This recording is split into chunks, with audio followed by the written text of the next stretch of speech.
Olá, minha amiga, meu amigo, hora do nosso encontro, neste 14 de julho. Está fazendo 19 anos, nesta segunda-feira, o Twitter ou X. Há 19 anos foi criado como Twitter, né? É uma espécie assim de canto do passarinho. Agora é X do Elon Musk. Está com mais de 1 bilhão de seguidores. E hoje também é o 14 de julho, né? O dia da queda da Bastilha. É a data nacional da França, os franceses dançam na rua, cantam, né? Fazem churrasquinho na rua, onde podem.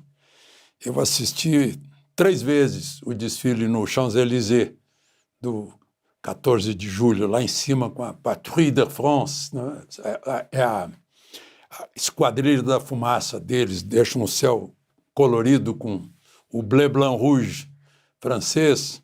É uma grande comemoração, só que a Revolução em si, eu até recomendo esse livro aqui, né?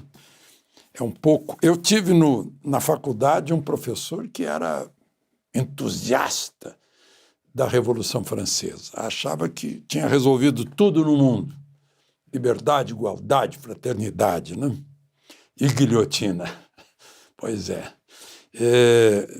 É um marco na história, né? Acabou a era moderna e começou a era contemporânea. Só que 15 anos depois da queda da Bastilha, do 14 de julho de 1789, o Napoleão Bonaparte, a queda da Bastilha foi o fim da monarquia. O Napoleão Bonaparte, na igreja de Notre-Dame, ele próprio pega a coroa do bispo e se coroa imperador. E coroa também a imperatriz a Josefina. E leva a Europa toda para guerras de conquista, né?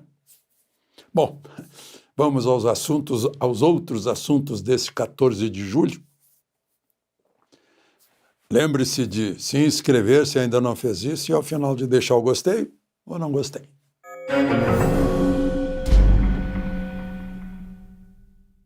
Hoje eu vou começar com uma perguntinha, só para fazer a gente pensar, e principalmente os que exportam. O que é pior para o Brasil? O que é pior para a economia brasileira, para as empresas, para os empregos, para a renda de todo mundo?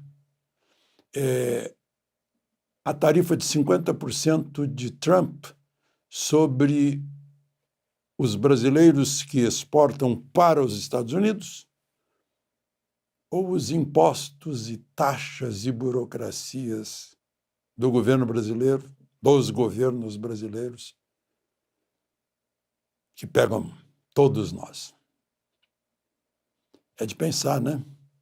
Porque agora mesmo eu estava ouvindo o vice-presidente da República, que também é ministro da Indústria, Desenvolvimento, Comércio Exterior, Geraldo Alckmin, mostrando que uma simples mudança burocrática em empresa que exporte vai significar 40 milhões, algo assim. Mudança burocrática.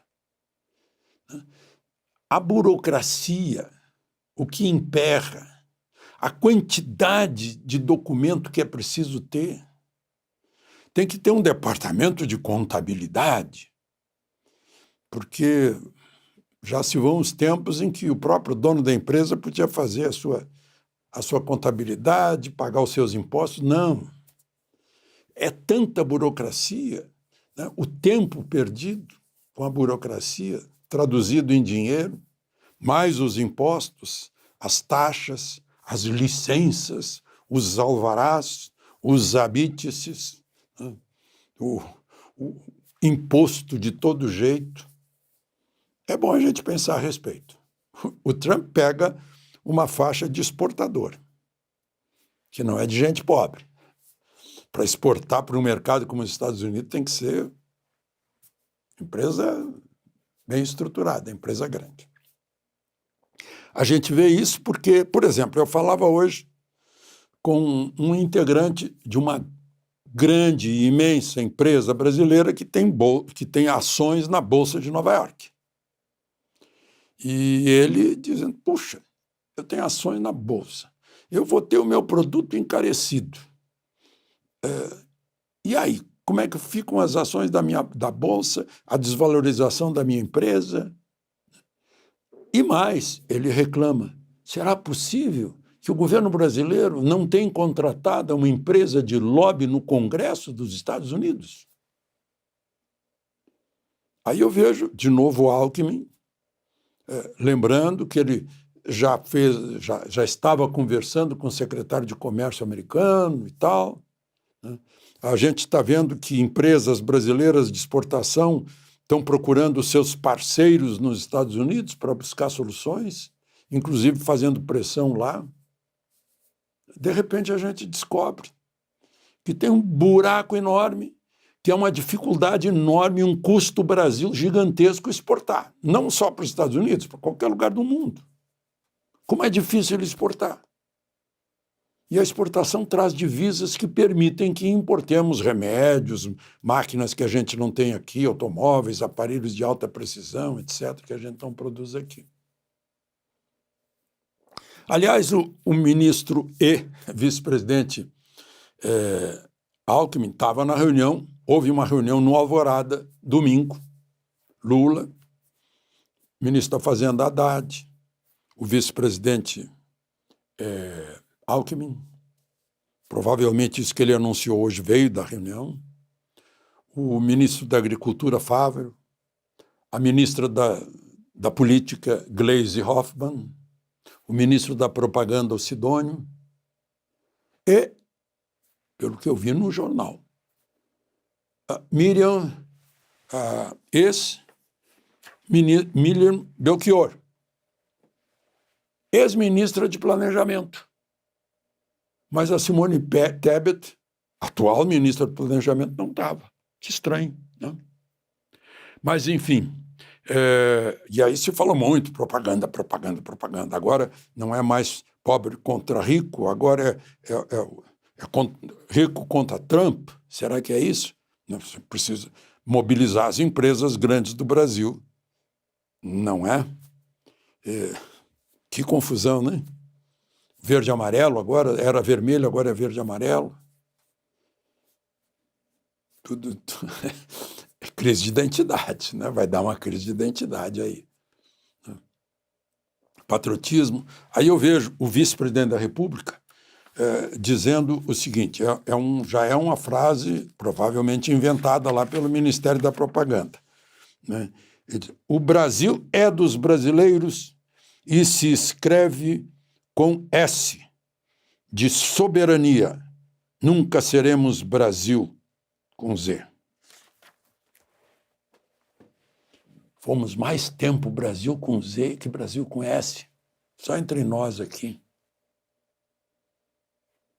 Sabe desde quando? Desde 1400... foi isso que eu disse. 1400, eu anotei aqui... 1424, quando saiu o mapa do Armando Cortesão, mostrando uma ilha que fora descoberta pelo português Diego Brandão, ele pensou que fosse ilha. Estava cheio de um pau cor de bracha, chamavam bracha com X, escreviam bracha com X. E ele deu o nome da ilha, Ilha de Brandão ou Brasil, no Atlântico. Registraram no Papa, que era o cartório da época. 1424. Eu sugeri até quando o presidente da Petrobras tem um nome holandês, me foge agora. Eu sugeri a ele queria botar Petrobrax para seguir a moda da época com o terminal X, tanto que a S virou Exxon, né? Petrobrax. Aí eu disse para ele, é o X do primeiro nome de Brasil, X. Depois veio o Z. Aí está lá na Constituição do Império. Na Constituição do Império é Império do Brasil com Z. Vejam aí a capa da Constituição da República. Constituição da República, sim, Brasil com Z. E foi com Z, e nós éramos brasileiros com Z. Eu lia no brasão, no portão da antiga prefeitura de Estrela, Estados Unidos do Brasil com Z. Aí houve um acordo com Portugal, Getúlio estava no meio, virou, mexeu, uns não aceitaram, outros aceitaram, e lá pelo início dos anos 40 é que mudou para S. A maior parte do tempo fomos com Z. Não, só para a gente dar autenticidade a essas falas jogadas ao vento, assim, slogans de propaganda, né? Bom, outra questão, só para a gente terminar, teve audiência no Supremo, Mauro Cid foi ouvido mais uma vez, e disse lá que Felipe Martins chegou com 2 juristas com a minuta, que era para meio que anular a apuração do TSE e convocar nova eleição, né? E aí, o advogado de Felipe Martins, o doutor Jeffrey Chiquini, interrompeu dizendo que era uma contradição do que Cid havia dito antes. E aí o ministro Alexandre de Moraes disse: enquanto eu falo, o senhor fica quieto. Aí, lá pelas tantas, o advogado de Felipe Martins insistiu, dizendo, quer dizer que o meu cliente não estava no avião. Não, não estava, confirmou Cid. Mas Cid disse que pôs ele numa lista provisória dos passageiros do voo. Aí o Chiquini contrapôs, né? Então, por causa de uma lista provisória, ele foi preso. Por causa da sua lista promissória, ele foi preso. E aí, de novo, Moraes interrompeu, dizendo, não, ele foi preso porque eu o coloquei na cadeia. Amanhã vai ter no Supremo uma tentativa de audiência de conciliação entre o Poder Legislativo e o Poder Executivo sobre o aumento do imposto sobre operações financeiras. De Brasília, Alexandre Garcia.